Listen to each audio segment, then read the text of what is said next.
Okay, so Ezras Hashem, just another thought for Shavuos. One of the more enigmatic elements of Matan Torah, one of the stranger elements that we encounter in the Torah itself, is the moment of revelation, the moment where HaKadosh Baruch Hu Kavyachol reveals himself to the fullest degree that the human mind is capable of being masig in accordance with our own relative positioning at this point. Everything was revealed. The Shemayim were niftachu. It was a moment of things being exactly the way that they were supposed to be. It was charus al haluchos. It was engraved deeply into the very fabric and texture of reality. It was cherus me malach hamaves. There was a freedom from death and the ultimate symptoms that emerge from things being in a state of disorder ever since Chet of Adam Harishon, and things were refined. Things were the way they were supposed to be. A person was okay. And there's two elements of Matan Torah that we see. There's Moshe Rabbeinu, the tzaddik, who goes up to the top of the mountain. He goes up to Har Sinai. And then there's the rest of Klal Yisrael, the rest of the neshamos. And obviously Moshe is there with us as well. But to don't go up on top of the mountain, but rather gather together betachtes sahar, ve'yisiatzvu betachtes sahar. And they gathered together, as Rashi says, tachtes sahar mamish, underneath the mountain, from the bottom. Because in truth, there are two ways that a person comes to receive the Torah in their lives. There is a time of receiving the Torah from the top, above, ascending from down here up there, removed from any of the symptoms of what it means to be a human being. In that state of imagined transcendence, or that state of idealism where a person is freed from the confines of their stuckness in whatever manner of stuckness they experience, and they're able to free themselves for a moment to ascend atop the mountain to receive the Torah from Shemayim, to live in a world of Shemayim, to be for 40 days and 40 nights, like we see by Moshe Rabbeinu, to live in accordance with our ideals while ignoring or not engaging with the real. That's what it means to receive the Torah from above, to ascend the mountain. And then there's the receiving of the Torah from below, underneath the mountain. Not from the heights of transcendence, from the depths of immanence, not from the heights of moving outwards away from the confines of being human, but rather within the stuckness and the tension of what it means to be a human being. To receive the Torah betachta sahar means to receive the Torah in a shadow that prevents me from seeing that which is taking place above. It's the hurtling inwards. It's the gvuros. It's the willingness, as Chazal tell us, that not only did Bnei Yisrael gather together underneath the mountain, but each one tried to move closer so that everybody could be underneath the mountain. Meaning to say that to be underneath the mountain at the bottom means to receive the Torah from that place where I don't have any spiritual illumination, where I don't have any of the idealism, where I don't have that freedom to fly into states of transcendence, but rather I feel the heaviness and the cords of connectivity to this world. And each and every person can experience the reception of the Torah in both ways at any given moment. It's a choice that one is going to make. But there is receiving the Torah from a state of greatness where everything is fine and everything is moving smoothly. And there's a state of receiving the Torah at the very bottom. Because in truth, the way HaKadosh Baruch Hu reveals himself in this world is both from the very top as well as from the very bottom. Chazal tell us that just as Keshem Shekilusa Shel HaKadosh Baruch Hu Oile Me Gan Eden, just as the praise of God ascends from Gan Eden, Kach Oile Me Gehenim, so too does it ascend out of that place of He'edar, of Gehenim.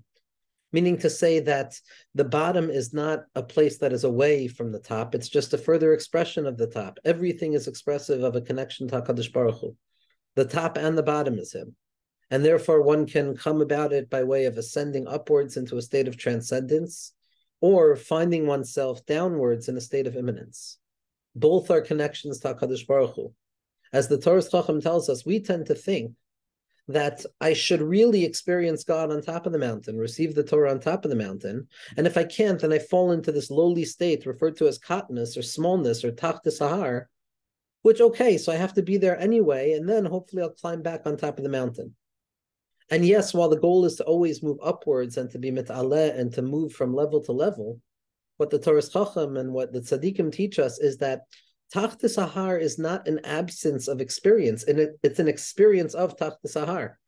Meaning to say that Katnus HaMoichin, smallness of mind, is not the absence of a greatness of mind, but rather it's an expression of the greatness of mind by way of smallness, that the Katnus itself, the Tachta Sahar itself, that place of unfeeling, unmotivated experiences, of coming to the place where I know that I can never grasp anything anyway, so I might as well sit in this place of being human where it hurts sometimes, and there's light and infinite pleasures that can be found. But this place of Tachtis Ahar is that place of a certain immovability, a certain claustrophobia, a certain feeling of being human, that Moshe Rabbeinu could go on top of the mountain, but I find myself down here in the human condition at the bottom of the mountain, Tachtis Ahar. And what we're going to see is that be'emes, contrary to popular belief, like we hinted to, Tachtis Ahar is not the absence of godliness. It's another expression of godliness. There's the expression of godliness, Tachtis Ahar, underneath things, from the bottom up, from that low place, that place where a person feels that they sometimes can't go any lower. That place where a person feels, even if it's a heliga place, but feels the Evan, the Lev HaEvan that continues to keep me stuck in whatever it is that I'm stuck in. But that Tachtis Ahar, that place of being human, not only is it an expression of godliness, just as the top of the mountain is, because the top and the bottom, from HaKadosh Baruch Hu's perspective, Gan Eden and Gehenim, it's all equal. Shivayon legamre, Shivisi Hashem lenegdi tamid. From a Das Elyon perspective, it's all the same. So Mamela, a person can see Shemayim and Gehenim is almost expressive of the same thing. And so we have to come to see that B'tachtis Ahar, I can receive the Torah even when I'm not climbing upwards, specifically when I'm down here. I can receive the Torah down here, and it's a Malchutza Baratzon, the kefiyah, the inner impulsion, the Kaf Aleim Har Kegigis, the compulsion that is revealed at Tachtis Ahar is the recognition that there's nothing else I can do to survive other than to receive the Torah in this place. That's the inner kefiyah, a compulsion that reveals an inner desire, an inner ratzon, because in a moment of abject suffering and distance and existential distance, stuck in the shadow of things, Tachtis Ahar, the only thing a person knows to run to is HaKadosh Baruch Hu and the Torah. And in that moment, it's revealed that that is the essence, as Tzadok HaKohen points out, that the place that a person runs to in a moment of pain and difficulty is in truth a proof that that is the essential place from which that person comes. That we reveal B'tachtis Ahar, the kfiyah, the inner compulsion is Rabbanu Shalom. You know I have nothing but you in this world. And not only is Tachtis Ahar a level of avodah, also a moichin, but it's even higher than Me'al Hahar. Me'al Hahar, on top of the mountain, Moshe Rabbeinu, as the Mittler Rebbe points out in the Hakdama to Imre Bina, he teaches us how to say Shema Yisrael. He teaches us the Yichud Ilah. He teaches us what it means to find HaKadosh Baruch Hu in a state of the upper unity where I realize that everything is an expression of godliness. And where all of the things that make me feel human, and the bumps and the aches and the mind and the heart and in the body, I have learned ways to evade them, to not engage with them, to see beyond them, to tolerate them on the side with this idealism of being a refined spiritual creature that is disconnected from the human experience, which leads very often to suppression and repression and ignorance and self-medicating of those fundamental elements of being human. The eager rush into transcendence, into a Soviv Kol Almin, as powerful and as potent as Shema Yisrael, Hashem Elokeinu, Hashem Echad is, the absolute recognition that everything is an expression of godliness and everything is subsumed within the surrounding light of godliness. And in truth, there's nothing but God. At that point, the human sensibilities, as well as the vicissitudes of being human, stop feeling so intense, and a person can distract themselves. Ki'ilu, they're not the real thing. And that's wonderful. That's the Yichud Ilah, that's the Avodah of Tzadikim.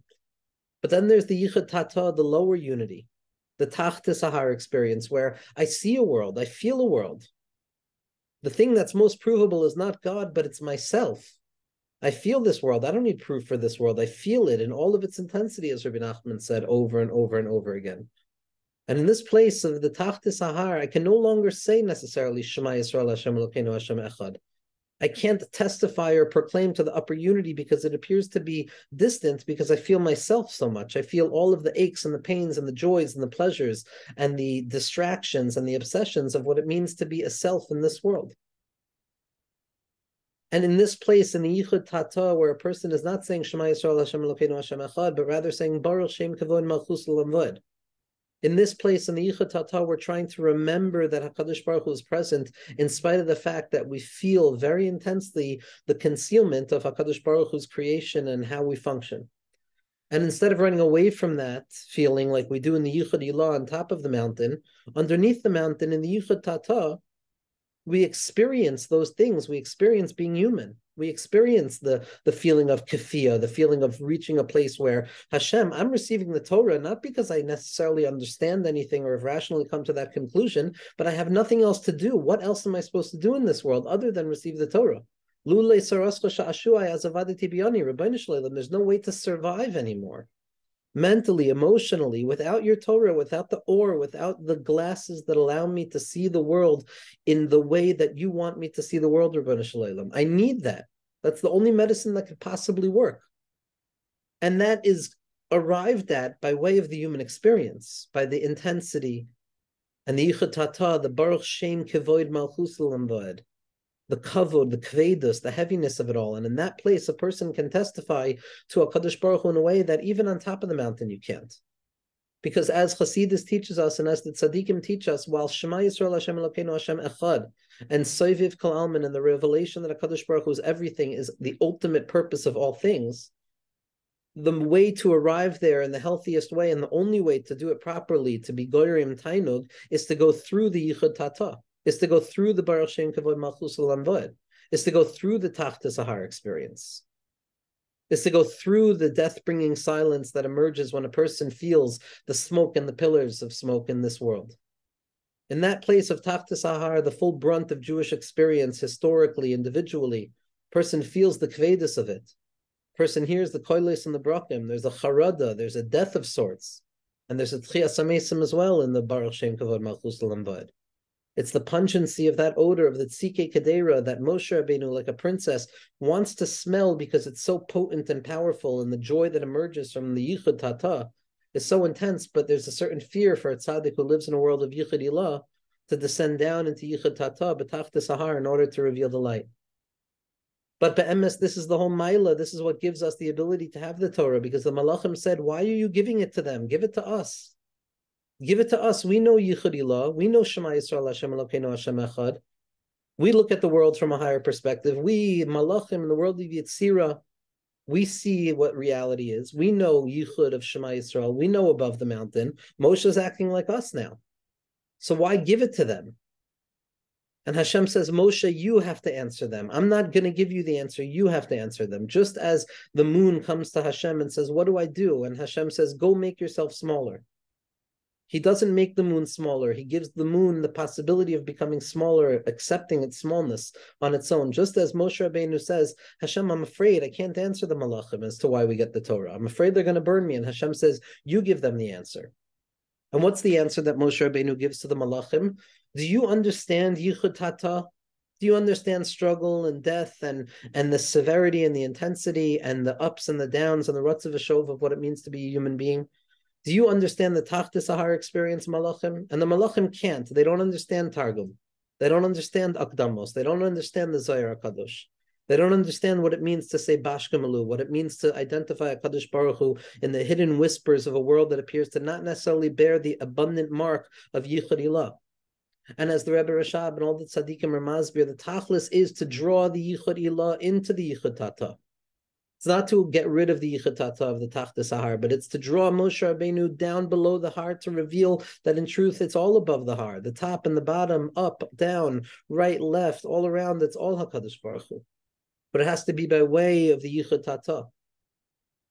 There's an amazing story that after the Maggid of Mezrich's death, the Talmidim gathered together speaking about his life, speaking about the Hanhagos of the Rebbe, the Maggid, the Heilige Maggid, Maggid HaKadosh. And the Balatanya, the youngest, but on a certain level, the oldest of the Talmidim, the Talmud who was like a Ben and a Ben who was like a Talmud, they began to speak about what towards the end of the Maggid's life, why in the early mornings he would get up early and walk out towards the swamps of the area in order to sit and listen to the noises, in the Agamim.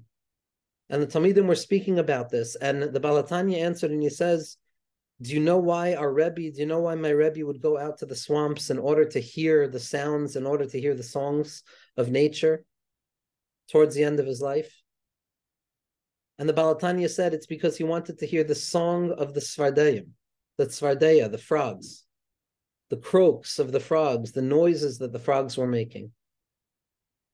And that's how the story ends. But one can perhaps say that if we look at Perek Shira, the song of the Tzvardeya is Baruch Shem Kavod Malchus Olam Va'ed. The song that the Tzvardeya sings is the song of Yichud Tata, that silent croaking, that silent moan that emerges out of the swamps. That Sipor, that ability for the body to be aware, to have a mind.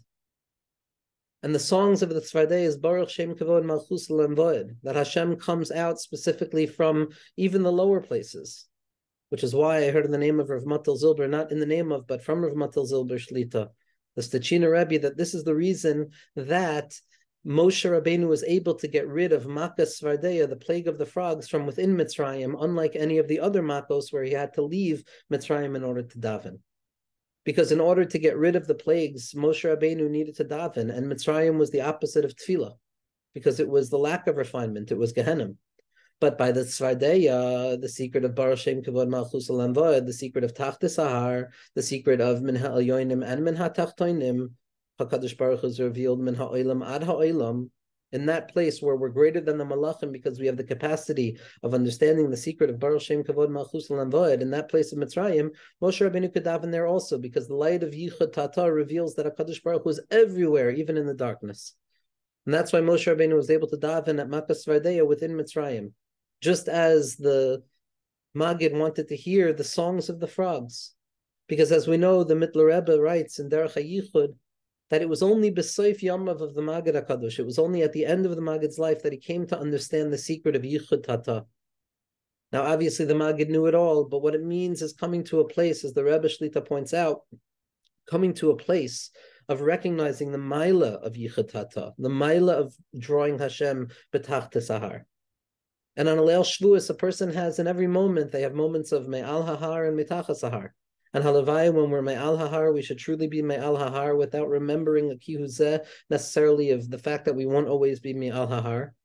And when we're in Mitachas Hahar, we shouldn't distract ourselves in the hopes of ascending back upwards, but rather we should be present with ourselves to draw the Torah B'Tachtas Hahar. To reveal that HaKadosh Baruch Hu, at the bottom, I'm stuck. There's nothing to do but you. There's nothing to do but connect to you. And in that place, we're higher than the Malachim. We're able to receive the Torah b'dafka because we can be b'tachta sahar. We can be in that place of the shadow, of not necessarily desiring things, of katnus, and coming with our katnus into the mikvah of Shar Hanun. The Shar Hanun of that place where we're able to recognize that above, below, it's the Nun Shari, it's the eights of Nun Amos that Haman HaRasha wanted to hang Mordechai on, and it's V'nahapechu Asher Yishlatu HaYehudim Hema B'Seinehem. The top is revealed to be the bottom, and the bottom is revealed to be the top, and the sights are heard, and the sounds are seen. It's a transformation where everything is revealed to be a point of connection to HaKadosh Baruch Hu. And in that silent whisper of Baruch Shem Kavod Malchus Olam Va'ed, in those places when we're B'tachta Sahar, to be Makabel the Torah there, to be like the person who is Miskaber over the Malachim, that I can learn a Torah of Baruch Shem Kavod Malchus Olam Va'ed. And then we come closer to a time where we don't have to necessarily whisper Baruch Shem Kavod Malchus Olam Va'ed. We don't have to be afraid of revealing the strength, but we can begin to say it out loud. Like the Torah of Yom Kippurim, which is a Torah that's lamala from the Malachim completely. And Be'ezras Hashem, we should be zochet to receive the Torah me'al hahar, mitachas hahar, in the choshech and the or, in the yom and the laila, and to be mahapich leilos yomim, and to transform the darkness of our lives into light mamish through the or of the Torah that has the ability to be matahir anything that a person does. The light of the Torah is an undefiable light. It's a light that persists, a light that illuminates from within the self, the letters of the self, the silent aleph of Anochi. And it's specifically B'tachta Sahar when we have to listen very, very carefully because we don't see anything b'chlal. At this point, we're trying to hear the sights. We're trying to hear what might be being seen on top of the mountain. Moshe Rabbeinu sees, but B'tachta Sahar royim es hakoilos and shoymim es hariyah. We hear the sounds. We hear what it might be like for Moshe Rabbeinu to be seeing HaKadosh Baruch Hu. And it's in that place that we hear the whisper of Baruch Shem Kavod Malchus Olam Va'ed.